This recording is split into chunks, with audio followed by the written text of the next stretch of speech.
Hello students, कल कुछ हमने एमसीक्यूज किए थे, कुछ हमने क्वेश्चंस असाइनमेंट कुछ क्वेश्चंस किए थे लास्ट वीडियो में। नेक्स्ट टॉपिक है derivation of the saving curve from the consumption curve. आपने कंजप्शन फंक्शन की क्वेश्चन भी की थी, सेविंग फंक्शन भी क्वेश्चन भी की थी। एक ब्रेक इवन पॉइंट किया था जहाँ पर हमारी इनकम और कंजप्शन इक्वल होते हैं, या फिर हम ये कहें कि जहाँ हमारी सेविंग ज़ीरो होती है।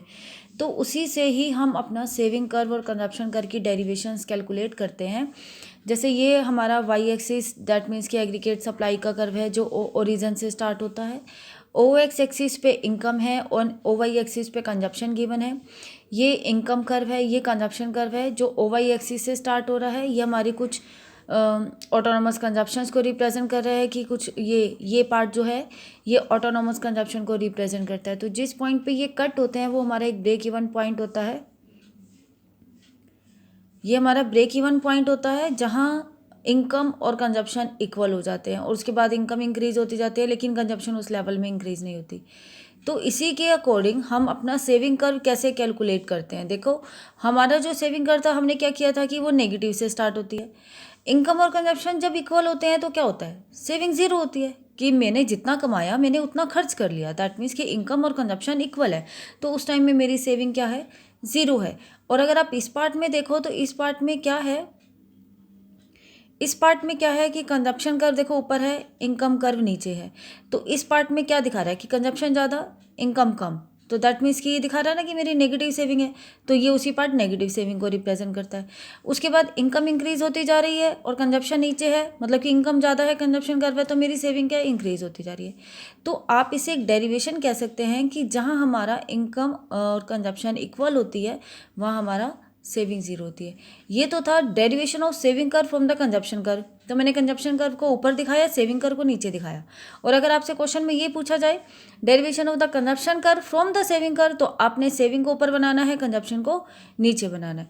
तो कंजप्शन कर्व को भी हम इसी तरह से ड्राइव कर सकते हैं सिमिलर वे में, बट आपने क्या करना होगा, उसमें सेविंग कर्व को ऊपर बनाना होगा और उसे नीचे बनाना होगा। और अगर इसी को मैं अलजेब्रिकल इक्वेशन में दिखाऊं तो क्या होगा, C is equal to C bar plus M P C Y, S is equal to minus S plus M P S Y. ये आपके पास फॉर्मूलेस थे, ठीक है। तो यहाँ पर अगर आप इस कर्व के क्वेश्चन भी देखें ना, तो कंजप्शन कर्व को सेविंग फंक्शन में डेरिवेशन कैसे, कि जितनी आपकी ऑटोनोमस कंजप्शन होती है उतनी ही आपकी नेगेटिव सेविंग होती है। मान लो कि आपको ऑटोनोमस कंजप्शन 100 दिया हुआ है, तो सेविंग कितनी होगी, -100 प्लस एम पी सी होता है, यहाँ क्या आ जाएगा, एम पी एस, और इनकम हमारी वही। अगर आप इसको एक न्यूमेरिकल फॉर्म में देखो तो कैसे होगा, देखो 0, 100, 200, 300 और एम पी सी आपको गिवन है, ये सेविंग गिवन है, और मुझे ए पी एस को कैलकुलेट करना है। ए पी एस को कैलकुलेट कैसे करते हैं, एस अपॉन वाई से, बट मेरे पास तो एस कंप्लीट मुझे गिवन नहीं है। तो हम यहाँ पे क्या करेंगे, मुझे ना एम पी सी गिवन है, मैंने यहाँ पे क्या कैलकुलेट किया, एम पी एस कैलकुलेट करूँगी। कैसे, M P S is equal to 1 minus M P C, मतलब मैं इसको मैं 1 में से माइनस करूँ तो ये हो जाएगा 0.4, 0.4, 0.4 एम पी एस आया। एम पी एस का फॉर्मूला क्या था, change in S over change in Y. इनका मुझे गिवन है, तो अगर मैं इसके अकॉर्डिंग चेंज इन वाई को कैलकुलेट करूँ, 100 माइनस 0 100, 200 माइनस 100 100, और ये भी 100।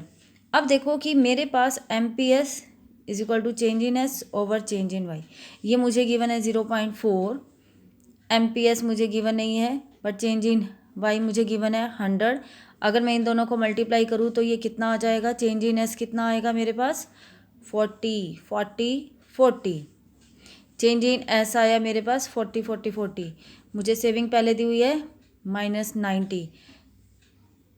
चेंज इन एस कैसे कैलकुलेट किया होगा कि यहाँ पर कोई डिजिट होगा जिसमें से मैंने इसको और ऐसे माइनस किया होगा, तो मेरे पास 40 आया होगा। दैट मीन्स कि आप इसे क्या करेंगे, हम इसे यहाँ से अब आप अपनी सेविंग को कैलकुलेट करते जाओ। सेविंग को कैसे कैलकुलेट करते जाएंगे हम, यहाँ पे आप देखो कि -90 प्लस 40 -50, -50 प्लस 40 -10, -10 प्लस 40 30। अब आपके पास सेविंग आ गई, आपको इनकम गिवन थी, तो एस अपॉन वाई के फॉर्मूले से मैं ये कैलकुलेट कर लूँगी। एस अपॉन वाई के फॉर्मूले से मैंने किया 0.5 माइनस 0.5 माइनस 0.05 0.10, ये आपके पास ए पी एस कम्प्लीट हो गया। इसी तरह का एक एग्जाम्पल मैं आपको और बता रही हूँ। With the help of saving function, आपको एक सेविंग फंक्शन की क्वेश्चन दी हुई है, देखो s is equal to -20 plus 0.3y, ये आपको गिवन है, और कैलकुलेट करना है consumption expenditure when the income level of the 1000। अब देखो अगर मैं इसी कोई कंजप्शन फंक्शन में मैं इसको ड्राइव करूँ ना, जैसे मैंने भी आपको डायग्राम में बताया, तो मैं इसको क्या करूँगी, -20 है ये +20 हो जाएगा। ये आपको क्या गिवन है, MPS फॉर्मूले के अकॉर्डिंग देखो, -s प्लस MPS/y, तो ये MPS है। यहाँ मुझे क्या चाहिए होता है कंजप्शन में, MPC चाहिए होता है, तो 1 - 0.3 0.7, और ये आपकी आ गई। हमें क्या करना है, कंजप्शन एक्सपेंडिचर बताना है, दैट मीन्स कि ये वाला कंजप्शन एक्सपेंडिचर बताना है कि जब आपका इनकम लेवल कितना है 1000, तो इनकम लेवल 1000 आप यहाँ पे पुट कर दीजिए, 20 + 0.7 और ये 1000 मैंने पुट किया, 20 + 7/10 पॉइंट हटा के, जैसे भी आपने इसको सोल्व करना हो तो आप इसे सोल्व कर सकते हैं। ये आ गया 720, इसका आंसर आ गया। Okay, got it.